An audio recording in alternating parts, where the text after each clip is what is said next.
Bienvenidos a todos los oyentes aquí en María nos guía. Estoy grabando en el Día del Señor, o sea, domingo 15 de marzo 2026.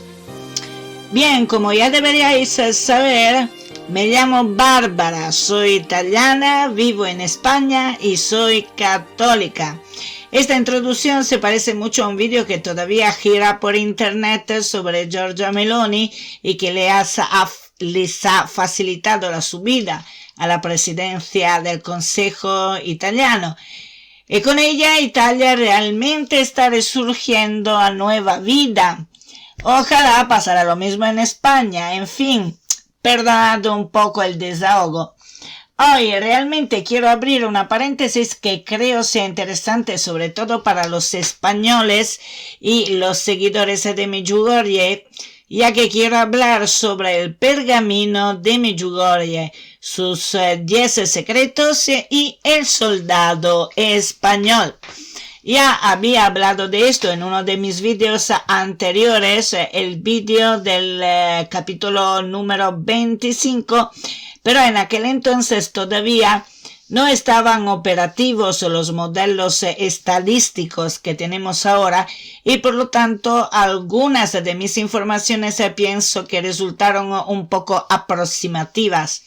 Pero ahora, habiendo descubierto que España poco a poco se está despertando con respecto a Medjugorje, mejor tarde que nunca, y pudiendo acceder a modelos estadísticos que hace poco no existían, tengo un movimiento de mi espíritu en hablar otra vez de esto para que los españoles y los hispanos de América sepan que también España está en los planes de Jesús y de María, Reina de la Paz, en estos momentos en que estamos prácticamente metidos en la fase inicial de las tribulaciones. El soldado español es el punto de inflexión que caracteriza la conexión de España con Medjugorje en el plan de Dios. Pero existe otro indicio sobre el hecho que España jugará un rol muy importante sobre los eventos futuros. No solo el soldado, sino el hecho que la parroquia de Medjugorje está titulada a Santiago Apóstol. Y esto no puede ser un caso, porque donde el cielo toma parte en el asunto, sobre todo con la Virgen María de por medio, nada es un caso. Hay que observar los signos de los tiempos y sobre todo los signos que se manifiestan en nuestra vida. Vamos a ver los acontecimientos y sus posibles interpretaciones, ya que creo que estamos muy cerca de sus manifestaciones. En las apariciones de Medjugorje, y Medjugorje significa literalmente entre los montes, situado en Bosnia y Herzegovina, la Virgen María, que familiarmente llaman la Gospa, o sea, la Señora, ha confiado 10 secretos a los 6 videntes. Estos secretos se refieren a eventos futuros que afectarán a la Iglesia y al mundo. Vamos a ver qué es el misterioso pergamino.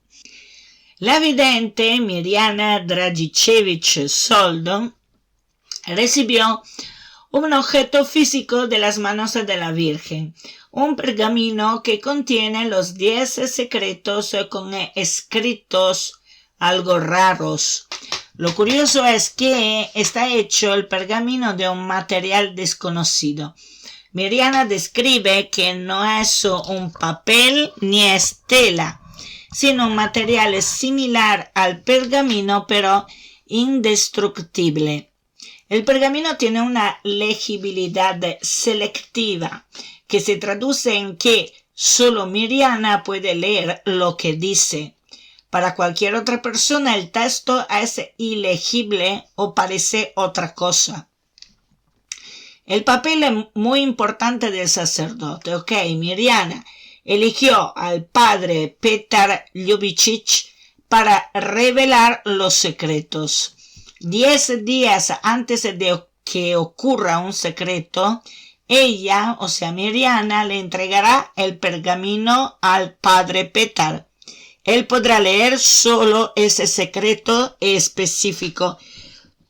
Y tras 7 días de ayuno y oración, deberá anunciarlo al mundo 3 días antes de que suceda. ¿Y qué sabemos sobre los 10 secretos? Aunque el contenido exacto es privado, los videntes han dado algunas pistas generales. Los 2 primeros secretos son advertencias o amonestaciones para los fieles de Medjugorje y sirven como preparación. El tercer secreto es el único del que se tiene un detalle concreto. Será una señal visible, indestructible y muy hermosa que aparecerá en la colina de las apariciones, llamado Potbordo, para demostrar que todas las apariciones son auténticas. Después, desde el 4 al 10, se describen estos secretos como eventos más serios, más graves. El 7 y el 10 suelen mencionarse como los más crudos, castigos o purificaciones por el estado del mundo. Aunque Mirjana ha dicho que el 7 fue atenuado o amortiguado gracias a las oraciones y a los ayunos de los que han respondido a su llamada en el mundo. ¿Cómo es la postura de la Iglesia sobre este asunto? Bueno, Papa Francisco mostró una buena apertura hacia los frutos espirituales de Medjugorje, como las conversiones, el deseo de oración y las peregrinaciones, aprobando también todos los mensajes pasados de Medjugorje, y para las apariciones, aprobando la primera semana de las mismas para que las peregrinaciones pudieran ser consideradas válidas.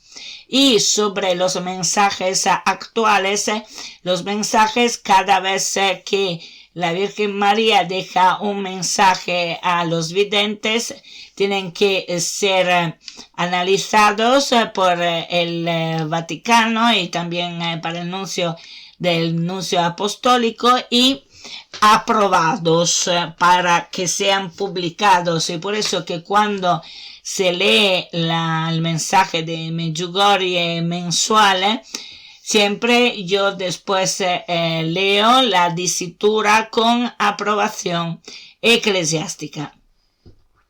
Bueno, claramente la Iglesia suele ser muy cautelosa con las revelaciones privadas y las profecías, sobre todo si parecen apocalípticas. Y quiero hacer sobre esto un inciso. A menudo usamos la palabra apocalipsis para referirnos a desastres o al fin del mundo, pero en el contexto de la teología y la escatología católica, su significado es mucho más profundo y esperanzador. La palabra proviene del griego apocalipsis, que literalmente significa quitar el velo o revelación. En la tradición católica no se trata de un libro de predicciones del terror, entre comillas, sino de una revelación de Jesucristo sobre el sentido de la historia y el triunfo definitivo de Dios sobre el mal. Bueno, para entender cómo lo interpreta la Iglesia hay que mirar estos 3 aspectos. No es solo el futuro, o sea, el Apocalipsis no habla únicamente del fin de los tiempos, porque para los católicos el término Apocalipsis describe una realidad que ya ha comenzado con la resurrección de Cristo, pero que aún no ha llegado a su plenitud. Además, es un mensaje de esperanza. O sea que el Apocalipsis no es algo terrorífico, sino esperanzador, ya que su propósito original es consolar a los cristianos perseguidos. El mensaje central es, a pesar de que el mal parece poderoso, Dios ya ha vencido sobre la muerte y sobre el mal. Y también la Virgen María ya ha vencido, porque todo lo que nosotros vivimos en este presente, en realidad es nuestro pasado para el cielo, ya que el cielo está mirando todo el espacio-tiempo, pasado, presente y futuro. Ellas saben nuestro futuro, ellas saben que el cielo ganará sobre los ataques del demonio y sobre estas artimañas, venenos y hechizos que nos está dando el demonio para que nos dividimos, nos hacemos guerras y nos autodestruimos el uno con el otro. Pero este combate lo tenemos nosotros que pasar en nuestro presente, sabiendo con certeza que ganaremos si claramente estamos con Dios, porque es Dios el ganador, no el demonio. Bien, en el sentido litúrgico, la Iglesia enseña que la Santa Misa es una participación en la liturgia celestial, que se describe en el libro del Apocalipsis. Es decir, el cielo y la tierra se unen precisamente en el momento de la consagración eucarística.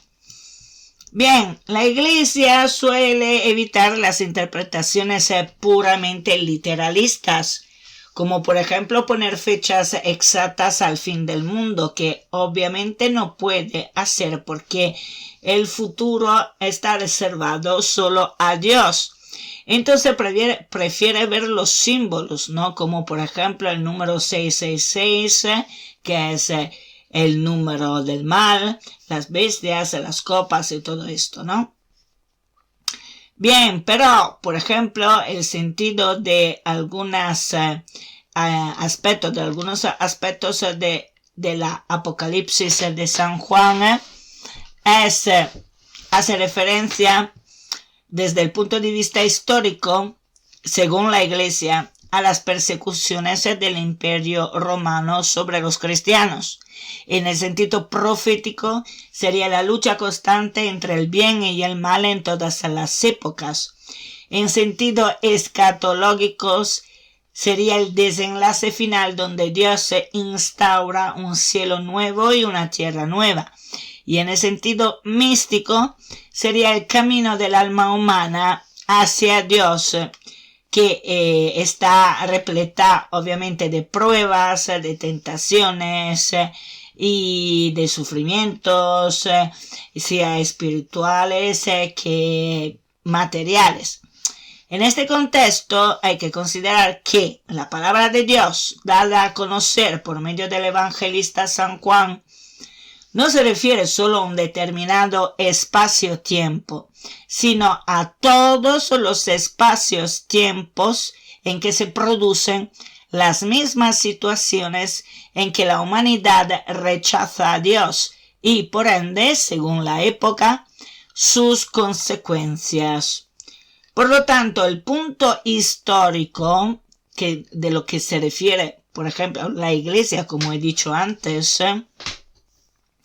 no puede solo referirse a las persecuciones del Imperio Romano sobre los cristianos, sino a todas las situaciones en el curso de la historia del ser humano en que la sociedad humana rechaza a Dios por arrogancia, por ego y por muy cortas visiones, produciendo así consecuencias.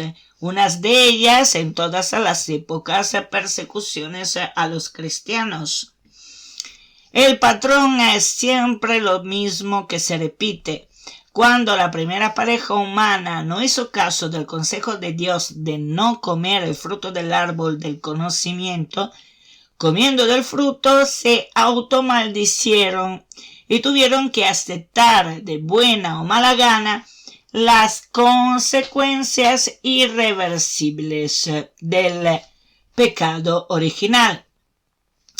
Bien, lo mismo pasa hoy que estamos viviendo los últimos tiempos. Segundo inciso. Actualmente no estamos viviendo aún el fin de los tiempos, o sea, la parusía. Parusía que culminará en el desenlace final donde Dios instaura un cielo nuevo y una tierra nueva, porque el cielo y la tierra de antes ya no existían, la cual generalmente se asocia a la resurrección final de los muertos. Pero hoy estamos viviendo los últimos tiempos, no el fin de los tiempos.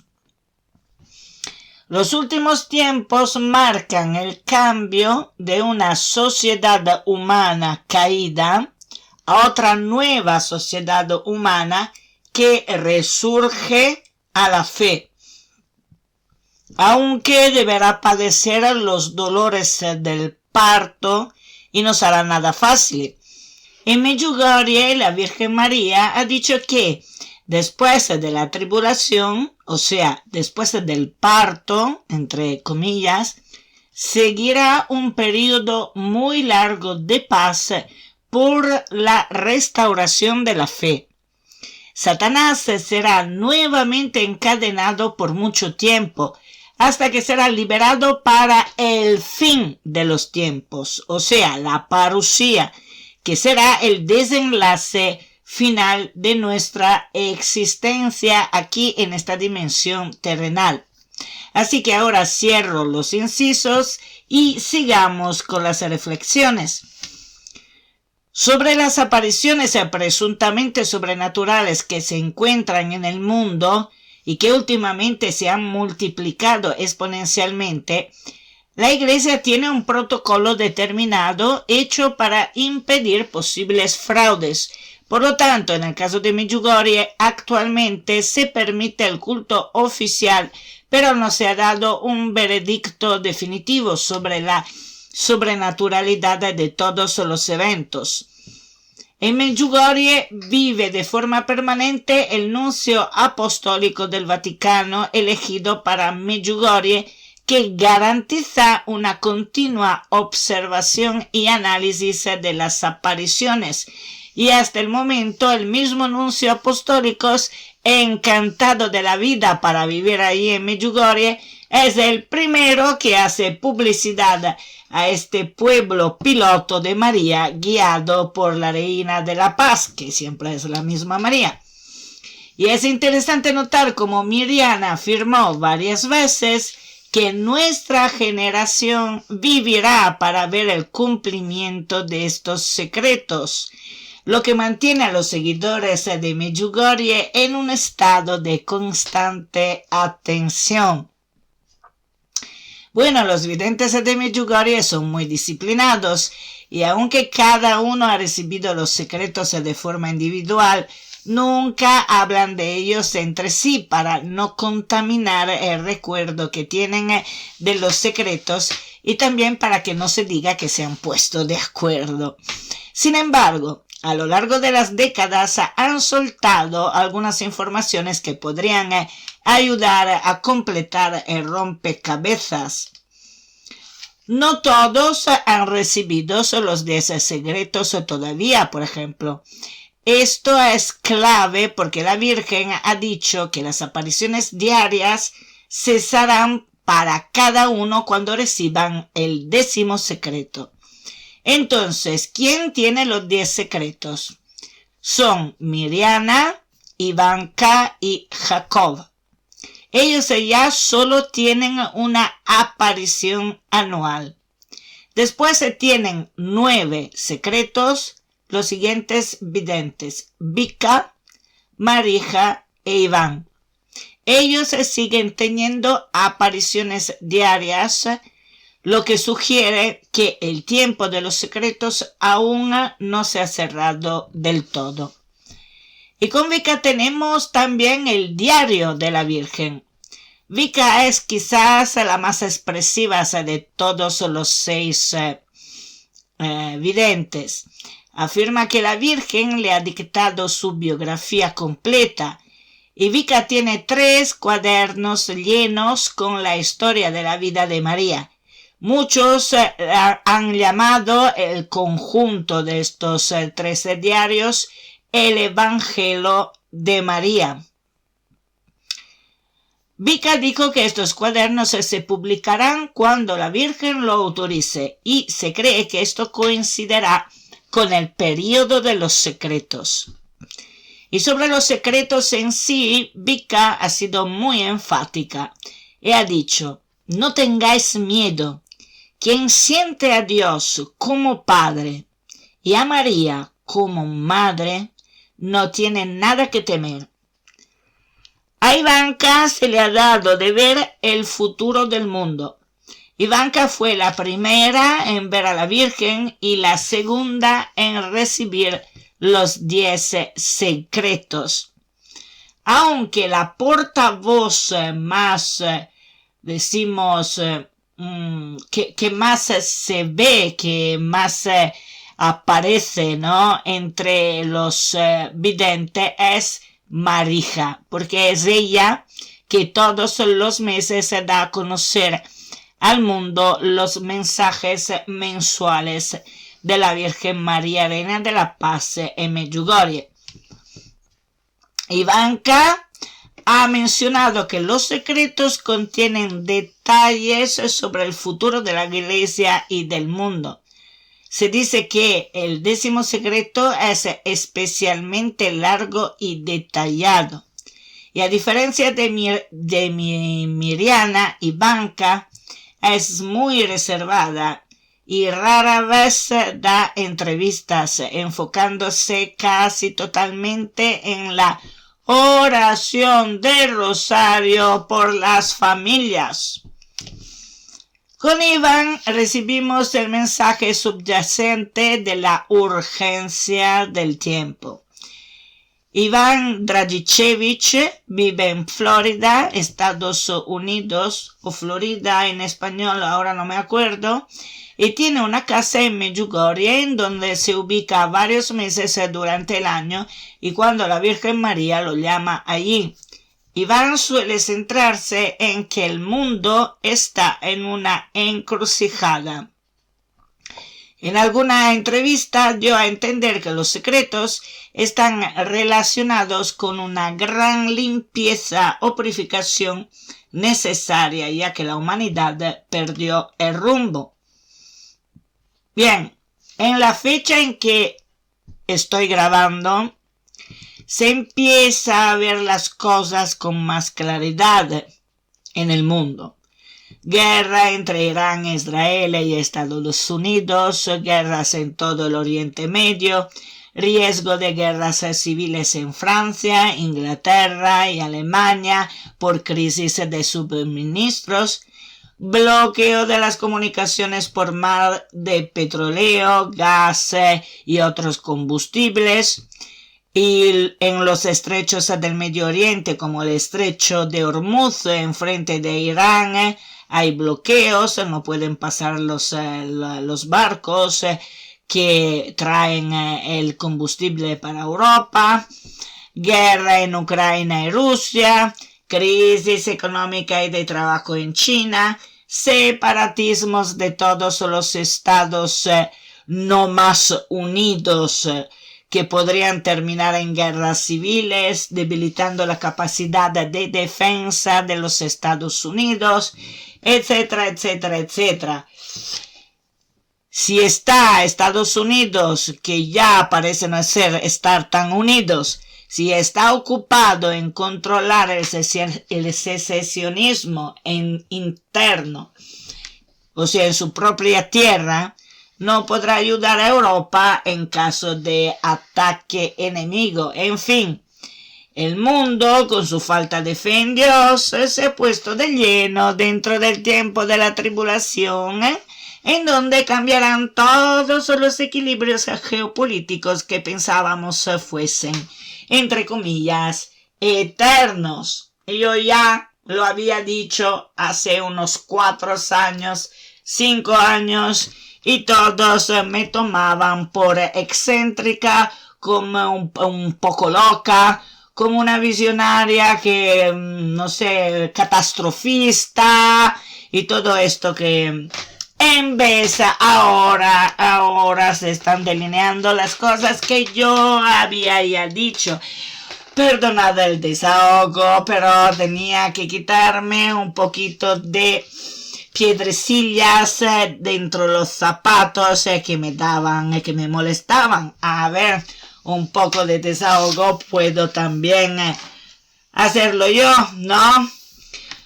Odio decir, os lo había dicho, pero tengo que decirlo, ¿qué le vamos a hacer? Como que nadie me escucha.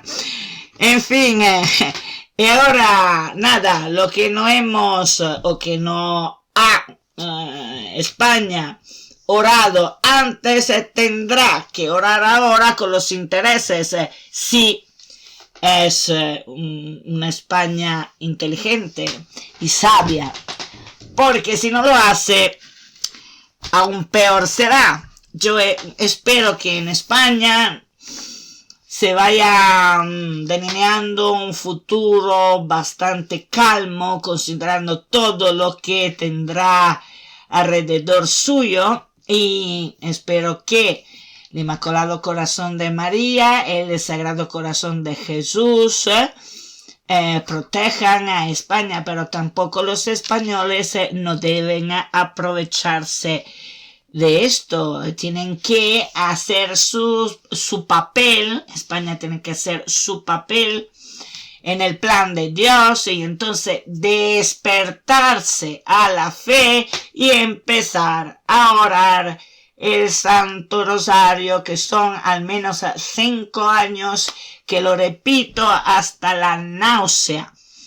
Bueno, entonces el resultado de todo esto será un mundo totalmente distinto de lo que conocíamos, sobre todo después de la intervención divina, ya que Dios, en su infinita misericordia, se hará presente a través de la acción de los elementos, cambiando la conformación de la orografía del planeta, vaya tela, y puede ser también inclinando el eje de rotación, lo que explicaría el sentido de muchas profecías católicas antiguas que ni siquiera el dicasterio de la doctrina de la fe quiere creer, ni quiere considerar, ni quiere analizar de forma seria. Y también profecías dividentes recientes que están prediciendo grandes cataclismas y visiones también de estos cataclismas con la guía siempre de la Virgen María con distintas avocaciones, y esto se produce hoy en día en muchas zonas del mundo. Bien, y sobre este asunto tengo la neta sensación que la Virgen María, Reina de la Paz, ralentizará el cambio de inclinación del eje del planeta con la fuerza energética que le hemos dado a través de nuestras oraciones, fuerza energética que procede de nuestras almas cuando entran en oración y en conexión con el cielo a través del Santo Rosario.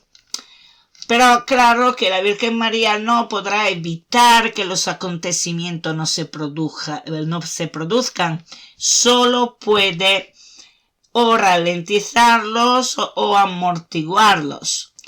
Nuestras decisiones han marcado las acciones de los elementos, y teorizo que la naturaleza planetaria tiene un marcador puesto por Dios en que cuando se sobrepasan ciertos equilibrios entre la naturaleza y nuestra fe en Dios, o antife en Dios, o rechazo a Dios, el marcador se activa en una modalidad de defensa automática, produciendo convulsiones, que son aquellas que después cambiarán la orografía del planeta.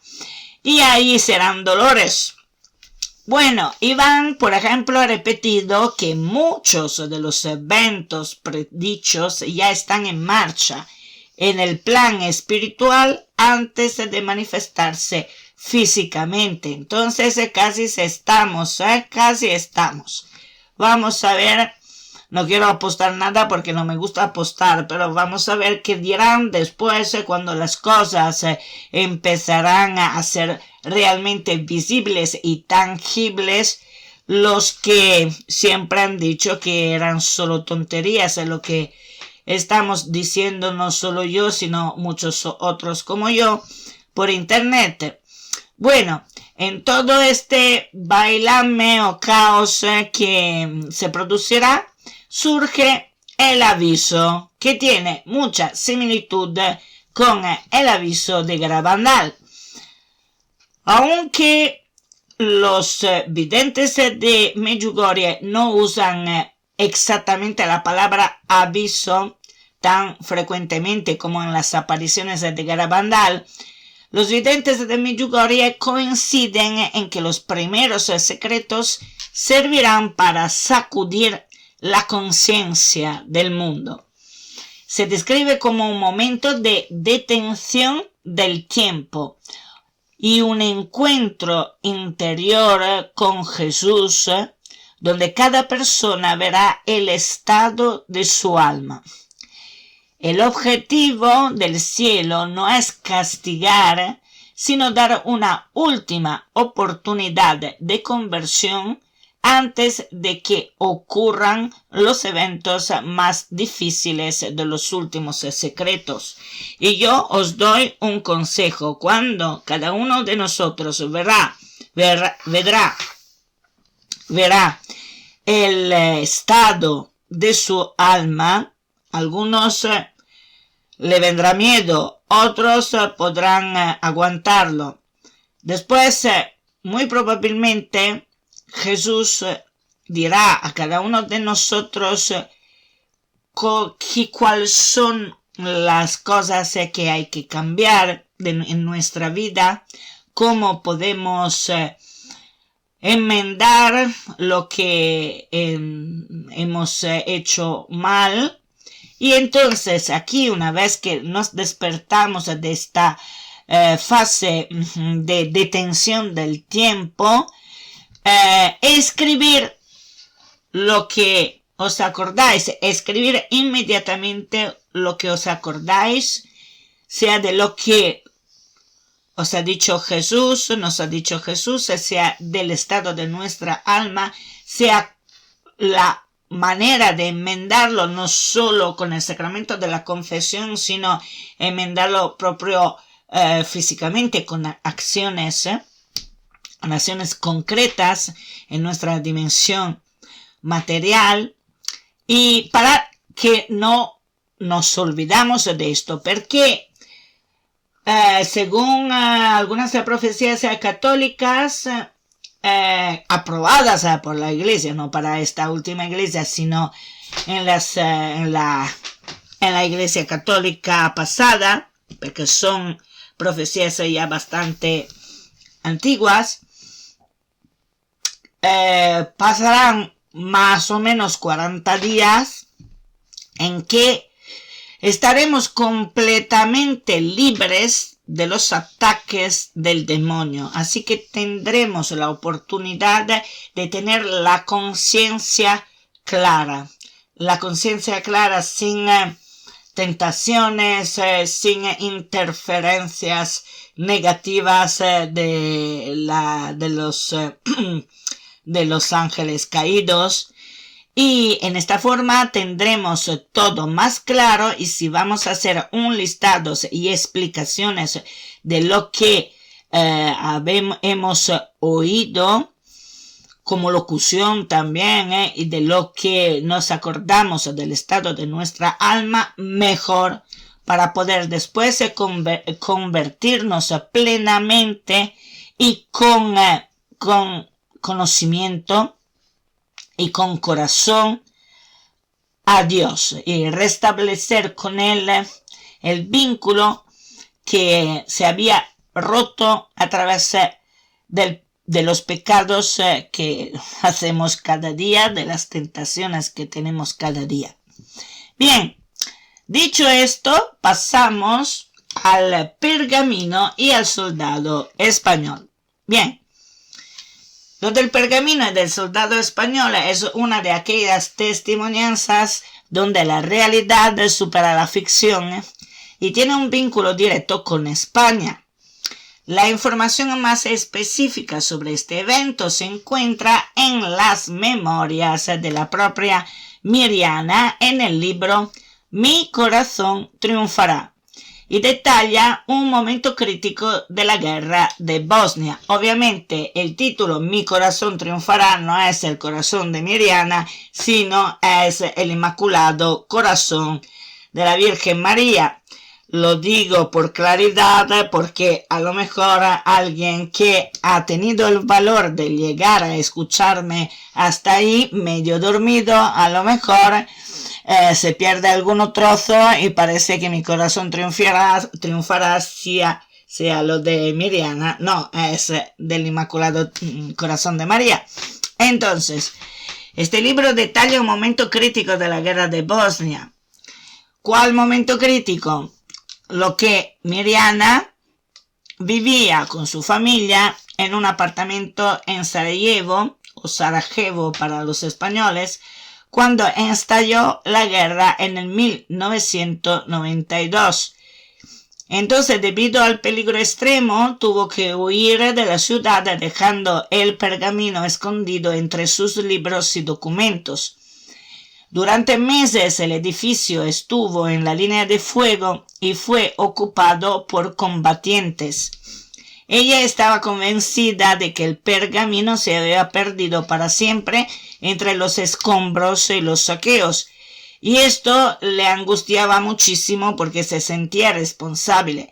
Se lo había dado la Virgen María en uno de sus encuentros, recomendándole de cuidar al pergamino. Y aquí llega la intervención, por fin, del soldado español. Según el relato, un oficial de la ONU perteneciente al contingente español desplegado en la zona se puso en contacto con la familia de Miriana. Este soldado, arriesgando su vida en una zona de combate activa, logró entrar al apartamento de Miriana en Sarajevo. Su objetivo era recuperar algunos efectos personales de la familia de Miriana que se consideraban perdidos. Entre estos objetos, el soldado recuperó una bolsa o carpeta donde se encontraba el pergamino. Bueno, lo más impactante de este testimonio es que el soldado español no sabía qué era lo que había recuperado. Y Miriana relata que cuando el soldado le entregó sus pertenencias en Medjugorje, ella encontró el pergamino perfectamente intacto, exactamente como lo había dejado. Miriana ha mencionado en varias ocasiones su gratitud hacia los militares españoles, no solo por este gesto, sino por el respeto que mostraron hacia los videntes y hacia los habitantes del pueblo durante los años más duros de la guerra. Pero, ¿quién era este soldado español? Bueno, aunque Miriana no ha revelado el nombre específico del soldado en sus libros, probablemente para proteger su privacidad o porque en aquel momento solo era un soldado de la ONU, el batallón español Spabat era lo que operaba en la ruta entre Sarajevo y Medjugorje.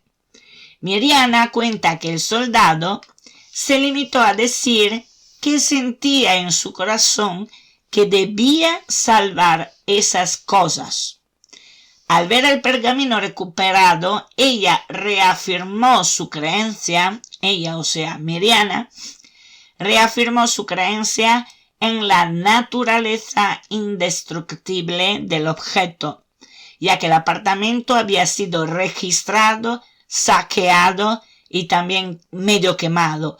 Pero ese papel fue ignorado por todos y por todo hasta que llegó a manos del militar español. Entonces, desde este momento se desarrolló una fuerte conexión emocional entre los militares españoles y Medjugorje, y esto es un hecho histórico. Incluso los militares instalaron una imagen de la Virgen María, Reina de la Paz, en su base de Mostar, y muchos de ellos regresaron años después como peregrinos. Aunque los peregrinos españoles en Medjugorje siempre fueron muy pocos respecto a todos los peregrinos de las otras naciones europeas visitantes. Por ejemplo, el número mayor de peregrinos que siempre han visitado a Medjugorje han sido los peregrinos italianos. Esta ha sido una constante. Y no entiendo por qué no habían tan pocos peregrinos españoles, que haya sido también una consecuencia de la inexistente publicidad que a lo mejor la Iglesia Católica en España siempre ha hecho. No lo sé. Pero algo pasó.